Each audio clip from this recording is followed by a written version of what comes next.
அரவக்குறிச்சி நீதிமன்றத்திற்குள் நீதிமன்ற ஊழியர் நடராஜன் என்பவர் விஷமருந்தி தற்கொலை முயற்சி. ஆம்புலன்ஸ் மூலம் அரவக்குறிச்சி அரசு மருத்துவமனையில் முதலுதவி அளிக்கப்பட்டு மேல் சிகிச்சைக்காக கரூர் அனுப்பப்பட்டுள்ளார். கரூர் மாவட்டம் அரவக்குறிச்சி உரிமையியல் நீதிமன்றத்தில் துணை நாசராக பணியாற்றி வருபவர் நடராஜன். இவர் கடந்த 6/2/2024 அன்று அரவக்குறிச்சி மாவட்ட உரிமையியல் மற்றும் நீதித்துறை நடுவர் நீதிமன்றத்தில் முற்பகல் துணை நாசராக பணி சேர்ந்துள்ளார். இவருக்கு மருத்துவ மற்றும் தற்செயல் விடுப்புகள் வழங்காமல் நிராகரிக்கப்பட்டதாகவும் கடந்த 2 மாதங்களாக சம்பளம் வழங்கப்படவில்லை, இதனால் குடும்பமே சிரமப்பட்டு வருகிறது என்றும், தினசரி பணிக்காக வீட்டிலிருந்து நீதிமன்றத்திற்கு சென்று வர போக்குவரத்திற்கு கூட பணமில்லை என கூறியுள்ள நடராஜன், தன்னை கொத்தடிமை போல் தீண்டத்தகாதவர்கள் போல் நடத்தப்படுவதாக கடிதம் எழுதி வைத்துவிட்டு நீதிமன்றத்தில் விஷம் அருந்தி தற்கொலை முயற்சி செய்தார். அருகில் இருந்தவர்கள் மீட்டு அரவக்குறிச்சி அரசு மருத்துவமனைக்கு கொண்டு சென்ற பின்பு மேல் சிகிச்சைக்காக கரூர் அரசு மருத்துவக் கல்லூரி மருத்துவமனைக்கு அனுப்பி வைத்துள்ளனர். இச்சம்பவம் கரூர் மாவட்டத்தில் பெரும் பரபரப்பை ஏற்படுத்தியுள்ளது.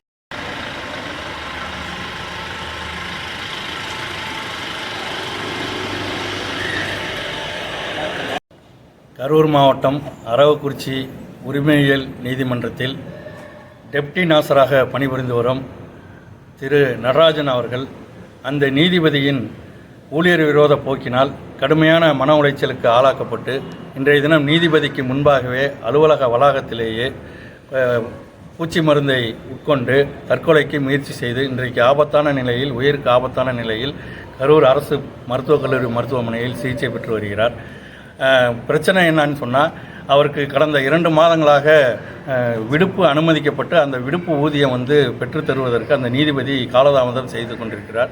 அதே போல் பணி நேரத்தில் அவரை கொத்தடிமை போல நடத்துவதாகவும் கடுமையான மன உளைச்சல் இருந்து வந்த சூழலில் தமிழ்நாடு அரசு ஊழியர் சங்கத்தின் கரூர் மாவட்ட மையத்தை அவர் தொடர்பு கொண்டார். தேர்தல் நேரமாக இருப்பதால் தேர்தல் முடிந்த பிறகு இந்த பிரச்சனைகளை தலையிட்டு தீர்வு செய்து கொள்ளலாம் அப்படின்னு அந்த பணியாளரிடம் நாங்கள் ஆதரவு சொன்னோம். இருந்த போதிலும் கடுமையான மன உளைச்சலுக்கு ஆளாக்கப்பட்ட காரணத்தினால் இன்றைக்கு அவர் உயிருக்கு ஆபத்தான நிலையில் இருந்து வருகிறார். இந்த நிலைமைக்கு காரணமான மாவட்ட நீதிபதி அவர்களும் அதேபோல் அரவக்குறிச்சி உரிமையில் நீதிபதி அவர்கள் மீதும் தமிழக அரசு உடனடியாக நடவடிக்கை எடுக்க வேண்டும். இன்றைக்கி இந்த பாதிக்கப்பட்டிருக்கக்கூடிய அந்த பணியாளருக்கு நியாயம் கிடைக்க வேண்டும் என்று சொல்லி இன்றைக்கு மாவட்ட ஆட்சித்தலைவர் அவர்களிடம் முறையீட்டு மனு அளித்திருக்கிறோம். நாளைய தினம் தமிழக முதல்வர் அவர்களுக்கும் அதேபோல் இன்றைக்கி உயர்நீதிமன்ற நீதிபதி அவர்களுக்கும் உயர்நீதிமன்ற மதுரை கிளை நீதிபதி அவர்களுக்கும் கோரிக்கை மனுக்கு சமர்ப்பிக்க இருக்கிறோம். இது குறித்து உரிய நடவடிக்கை மேற்கொள்ளாத பட்சத்தில் தமிழ்நாடு அரசு ஊழியர் சங்கம் உரிய போராட்டங்களை முன்னெடுக்கும் என்பதையும் இந்த நேரத்தில் தெரிவித்துக் கொள்கிறோம். பொன் ஜெயராம், மாவட்ட செயலாளர், தமிழ்நாடு அரசு ஊழியர் சங்கம், கரூர் மாவட்டம். அந்த ஊழியர் இருதய அறுவை சிகிச்சை மேற்கொண்டு தொடர் மருத்துவ சிகிச்சையில் இருந்து வந்தார். அந்த மருத்துவ விடுப்பு கொடுக்கும் பொழுது மருத்துவ விடுப்பு அனுமதிக்க முடியாது என்று அந்த விடுப்பு அனுமதி நிராகரிக்கப்பட்டது.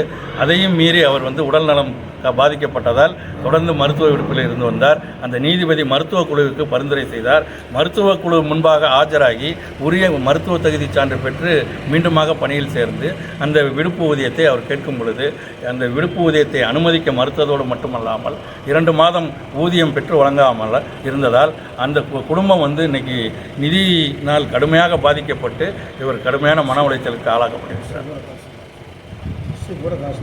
பஸ்ஸுக்கு வீட்டிலிருந்து அலுவலகத்துக்கு போவதற்கு பேருந்துக்கு கூட அந்த பணம் இல்லாததால் கடுமையான மன உளைச்சலுக்கு